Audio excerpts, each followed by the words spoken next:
Pilot project হিসেবে fuel card চালু করেছে সরকার। প্রাথমিকভাবে দুটি পাম্পে এই কার্যক্রম শুরু হয়েছে। প্রথম দিনই ফুয়েল কার্ড ব্যবহার করে কোনো রকম ঝামেলা ছাড়াই অকটেন পাচ্ছেন মোটরসাইকেল চালকরা। তবে অন্যান্য পাম্পে এই ফুয়েল কার্ড চালু না হওয়া এবং তেল সংকটে পাম্প বন্ধ থাকায় চরম ভোগান্তিতে রয়েছেন চালকরা। বিস্তারিত হাকিম মাহি রিপোর্টে। লিলি আল্ট্রাসফট সিরাম জেল, যা গভীর থেকে স্কিনে দেয় 3 গুণ সিরাম হাইড্রেশন। সিরাম জেল হাইড্রেশনে ব্রাইট থাকো সব সিজনে। ইকবাল হোসেন মোটরসাইকেলে রাইড শেয়ার করেন, এতেই চলে তার সংসার। ফুয়েল কার্ট অ্যাপ ব্যবহার করে প্রথম দিনেই অল্প সময়ের জন্য লাইনে দাঁড়িয়ে তিনি অকটেন নিয়েছেন সোনার বাংলা সার্ভিস স্টেশন থেকে। নতুন অ্যাপসের মাধ্যমে আপনার এই তেল দেওয়া হচ্ছে, এটা ব্যবহার করতে আপনার কোনো সমস্যা হচ্ছে কিনা? এটা ব্যবহার করতে কোনো সমস্যা হচ্ছে না, এটা ব্যবহার করাতে আমি খুবই সুবিধা পেয়েছি। পাম্পের ম্যানেজার জানান, ফুয়েল কার্ট ব্যবহারে জ্বালানি সাশ্রয় হবে, কোনো চালক তেল মজুতের সুযোগ পাবে না।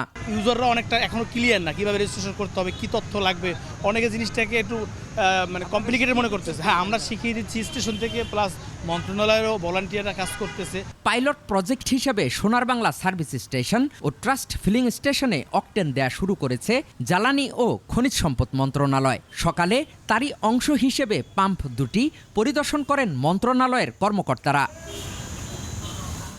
এ সময় মন্ত্রণালয়ের উপসচিব জানান, রোববার থেকে এই দুটি পাম্পে ফুয়েল কার্ড ছাড়া মোটরসাইকেল চালকদের কোনো অকটেন দেওয়া হবে না। আগামীকাল থেকে no fuel pass, no fuel. আর আমরা এই জন্য দুটা লাইন করেছি। একটা হচ্ছে যে যাদের ফুয়েল পাস আছে তারা প্রায়োরিটি পাচ্ছে, তাদের জন্য আলাদা লাইন, আর যাদের ফুয়েল পাস নাই তাদেরকে আমরা ওখান থেকে 500 টাকার তেল দিচ্ছি। অপরদিকে সংকটে বন্ধ রয়েছে আসাদ গেটের তালুকদার ফিলিং স্টেশন। বন্ধ পাম্পে দীর্ঘ লাইন দিয়ে ঘন্টার পর ঘন্টা অপেক্ষা করছেন গাড়ি চালকরা। ফজরের নামাজ পড়ে আমি এই তালুকদার আয়সা সিরিয়াল দিছি। এখন তেল আমি কবে পাবো, কি কোন সময় পাবো, এটা নিশ্চিত নাই। ভোর 4টা বাজে আসছি, এখন পর্যন্ত তেল পাই না, কখন পাবো তা জানি না। তবে তেল সংকটে তালুকদার ফিলিং স্টেশন বন্ধ থাকাকালীন মব ও হুমকি ধমকির অভিযোগ করেন পাম্পের ম্যানেজার। গেট ভাঙে তারা জোর করে ঢুকছে, তেল নাই তা বলার পরও জোর করে ঢুকছে। তাদেরকে আমাদের ওই ট্যাঙ্কির ডিপ নিয়ে তারপরে দেখানো লাগছে যে তেল নাই। সংকট সমাধানে কার্যকর পদক্ষেপ না নিলে আরও এমন অপ্রীতিকর ঘটনার আশঙ্কা করছে পাম্প কর্তৃপক্ষ। হাকিম মাহি, 21 টেলিভিশন, ঢাকা।